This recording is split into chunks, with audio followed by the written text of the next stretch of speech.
Welcome to the World Unknown podcast. Make sure you like, subscribe and comment your own stories to be featured in our future videos. Warning: this podcast contains content that may be disturbing to some audiences. Viewer discretion is advised. I found this note, nailed onto a tree on my front lawn. I really don't know how to describe it. I'll just let you read it yourself. Note start: I saw you today.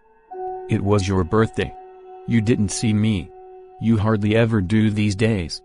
Your skin looked so nice and healthy, and your eyes, they were the most beautiful I'd ever seen them. You've grown so much. I remember how different you used to look when you were younger. I remember the day I first met you. It was 4 years ago. I was sitting at my desk, head down, listening to the teacher rattling off names for attendance. The teacher called out a name I didn't recognize, and a stranger's voice answered behind me. Was there a new student? The teacher didn't pause for a second, just continued calling out name after name. I turned my head to where the voice had come from. I saw you, a pale thing, so thin, your eyes so red, at a seat that should have been empty. I saw the fireflies flying around you, flickering. Dozens of them, never straying far from you. I saw them going through you, and coming out through your skin, like you were a mist to them. Can you believe I thought you were a ghost? No one else seemed to acknowledge the new stranger sitting at the back of the class. Class after class, hour after hour passed as I waited for something to happen. For someone to notice you, for you to leave, for you to let out a ghoulish scream and claw at me like in the horror story I was certain I was in. But nothing happened. Teachers came and went. My classmates laughed and slept, and you just sat there. The bell rang for recess. The other kids ran to their mundanities for the day, leaving me and you together in the empty classroom. You stood up and pulled a chair from the desk next to you, making it face your desk. You turned your head to me and spoke. Well, you're slow today. Come on. Ask me your questions. I don't know why I didn't run away screaming at that moment. Probably would have turned out better for me in the long run, but let's not speculate. I guess, at that point in my life, I was pretty bloody lonely. I figured there was only a 50-50 chance you'd eat me, and the other 50 was that someone wanted to talk with me. Kid priorities don't make sense to me either these days. So I went along with the flow. I walked over to your desk, sat down on the chair you pulled for me, and asked my question. What were you? You told me you didn't know. You said that once you were a child, just like me, with parents and friends. You used to go to the same schools as me. Then, one day, one ordinary day, when you were 10, you just woke up and you were like this, covered in fireflies, and no one could remember you the moment they concentrated on anything else. No one, not even your parents. You told me of how I'd notice you, every day. How I'd think of you until recess every day. How I'd come to you every day.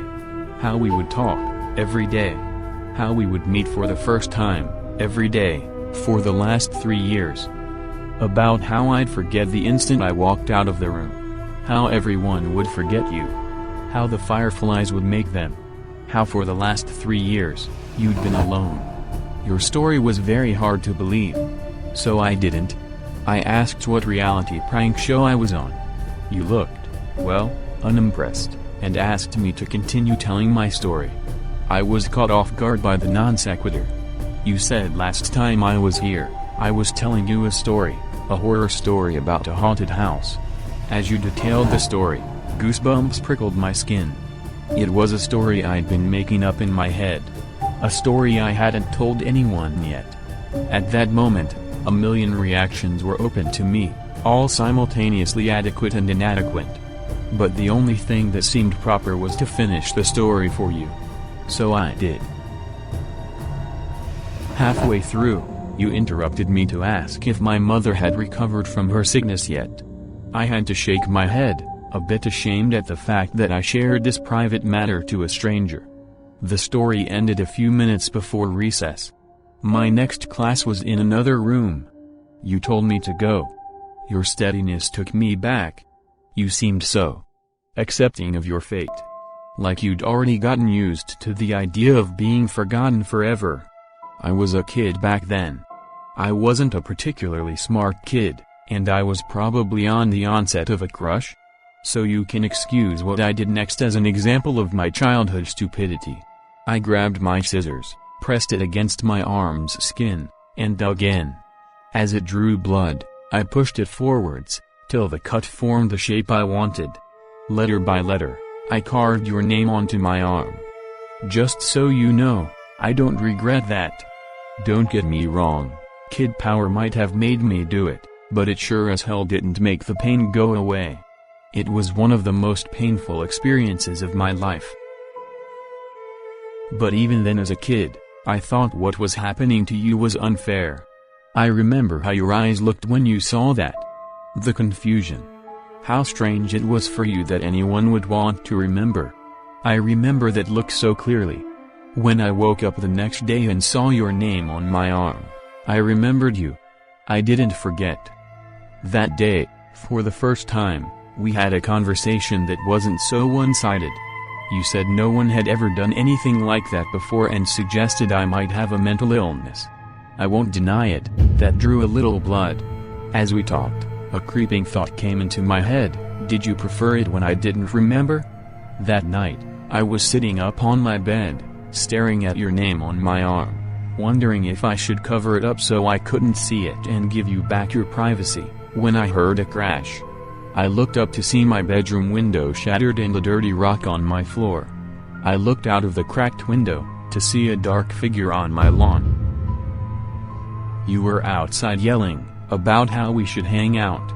It took me a while to get used to how bad you were at talking to people. Years without practice made you quite a bit trusty. That was all right. We had a lot of time. For the next 2 years, we spent most of our free time together. Most of the time, we talked. You'd tell me an aspect of your life and how you lived. You still stayed in your old house. Your parents never noticed the food that had gone missing, never noticed the extra room, or that you'd stolen the extra keys. One night, I confided in you that I was beginning to think you were a part of my imagination, Fight Club style. After all, what could you do to me that I couldn't do to myself? You spent the next month or so trying to leave bite marks on my ear or neck, to prove a point. I still have a few scars on my ear, so I guess you did. Looking back, I could see the warning signs even then. Your skin seemed to get worse and worse, paler and paler, and you'd rub your eyes raw. It was in winter we had our wake-up call. The morning began like any other. I woke up, brushed my teeth, and started searching for clothes to wear. It was a winter morning, and my room was dark, so I didn't see your name on my arm. The cold sent shivers through my body, and pulled out a long-sleeve jacket. A small bell rang in my head. Don't you usually roll your sleeves up? Yeah, and why did I? That was annoying. I finished tidying up and headed to school. On the school bus, I felt ID content, like something I'd been worrying about had just disappeared. I walked up the school stairs, down the hall, through my classroom door, and sat down at my desk. The same feeling of a burden forgotten haunted my mind. What was I forgetting? When recess came, I just sat at my desk, while my classmates ran out. It felt like a ritual, but I didn't know what for. I was contemplating just walking out to join them, when I heard it. It was something small in the wind, like a whisper, but it came over and over, incessant. It sounded like my name. I knew this was strange, that this was worth my attention, but I felt oddly calm. Everything would be alright, everything would be fine. Just ignore it. I sat there at my desk, my mind a war zone between two conflicting, contradictory voices, when I felt a force tugging on my sleeve. The moment I noticed this, my jacket sleeve tore open. I saw your name on my arm, and then your hand that had ripped my jacket open. You'd been yelling at me for over 20 minutes. I think that was the moment we realized how on edge our friendship really was. One accident away from complete erasure. We spent most of the next year in the town library together, trying to find out what the fireflies were. It wasn't really a problem for me. Because of my mother's treatment, my family couldn't afford to go on any trips, and our house didn't have heating anymore, so I was happy to spend my time with you. Trying to find information was a puzzle in and of itself. After all, how would I read about people I couldn't remember, and how would you find out who was special when no one could even remember enough about them to record them? We found our old family trees and records. Individually, we'd write down the name of everyone in the book on 2 lists, and then we would compare. The names I hadn't remembered to write down, but you had, would become the focus. They were the names who were under the curse of the fireflies. We compiled a list of suspicious books.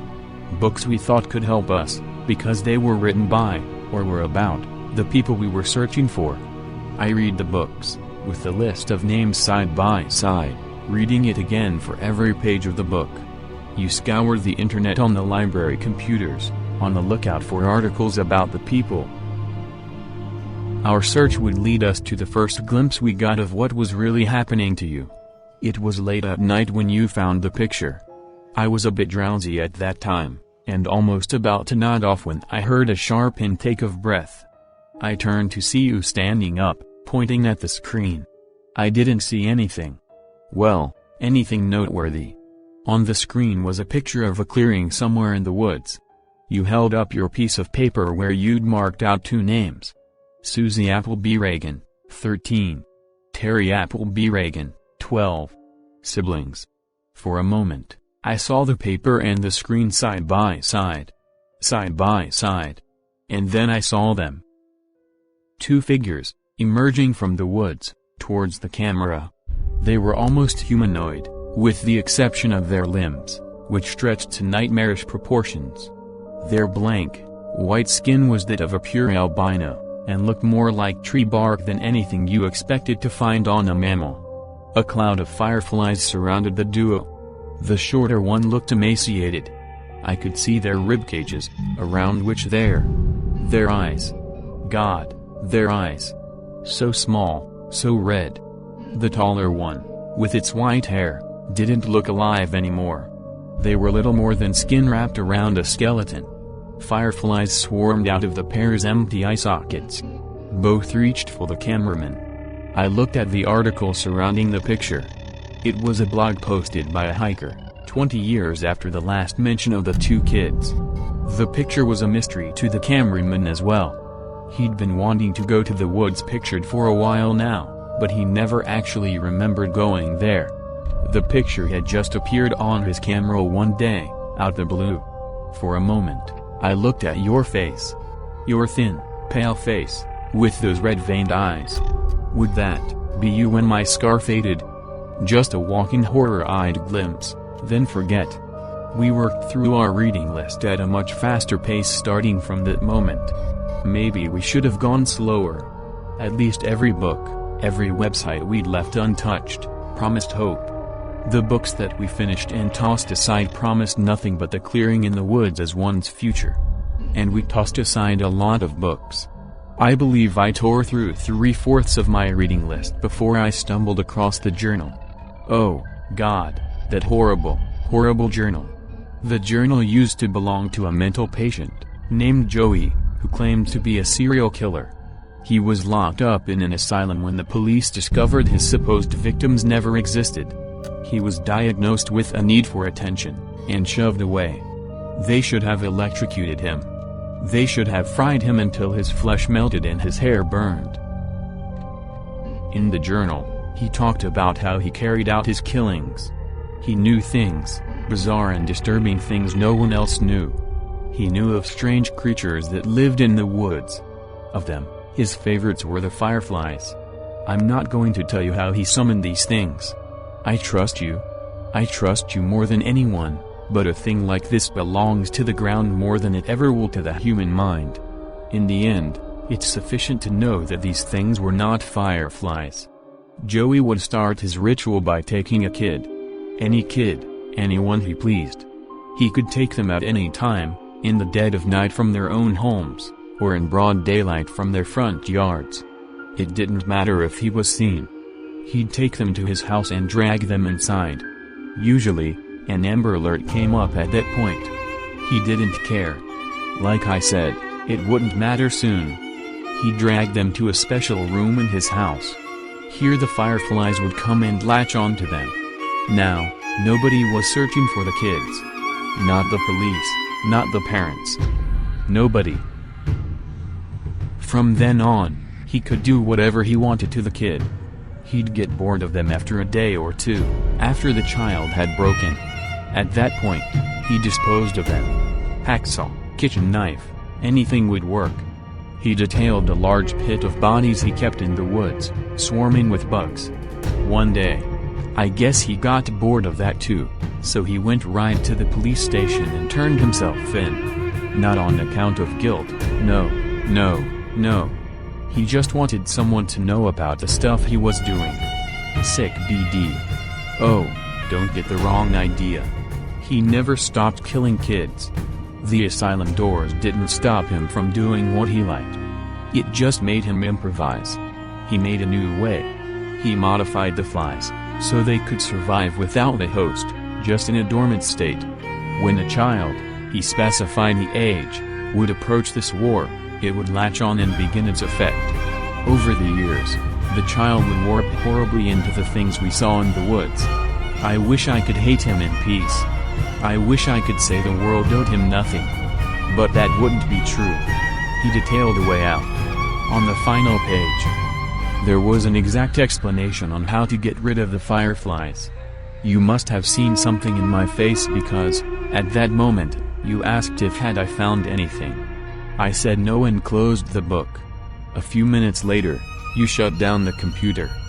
You picked up the last book and went through it yourself. When you reached the end cover, you tossed it aside.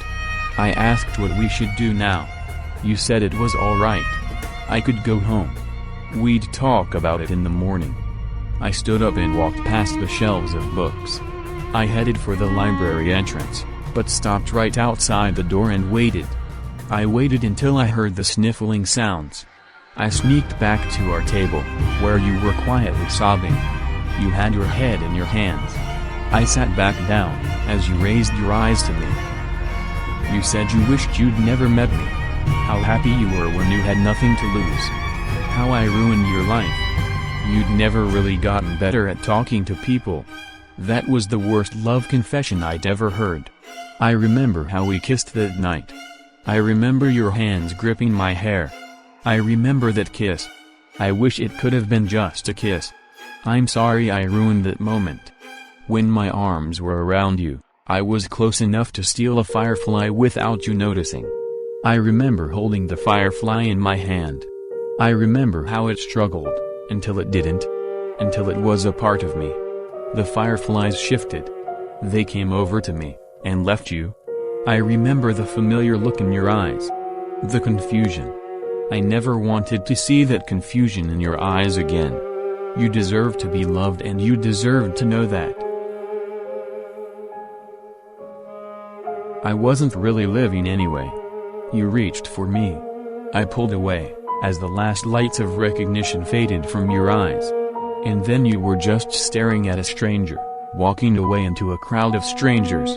That was a year ago. You've gotten so much better since then. You have so many friends now. So many people at your birthday party. You also look so much healthier. I haven't been as fortunate. My skin's gotten a lot paler, and my eyes hurt all the time now. I couldn't go to school like you did all those years. I haven't wasted my time though. I found Joey's pit. The bodies. There were so many bodies. There's a grave for those children now. Without me, my mom could afford her surgery. She looked so happy. Just yesterday, I saw her playing with my baby brother. I saw you crying yesterday. You were with your friends, laughing. For a brief moment, your eyes met mine, and then, they were so wet. I think I'm going away. For good, I think. You're not going to be happy if I stick around. I'm so happy I met you, even if you don't remember me. Note end. Sometimes I go through depressive episodes. I feel so lonely, even with my friends. I don't know what's going through my head during these times, and sometimes I'd end up in a bathtub, a knife in my hands and my wrists bleeding. Until now, I thought I was cutting my wrists. I wasn't. The cuts. They're letters. I've been carving a name onto my arm. Thank you for listening. We upload new videos every day. Subscribe and comment below your story for your own video. See ya on the other side.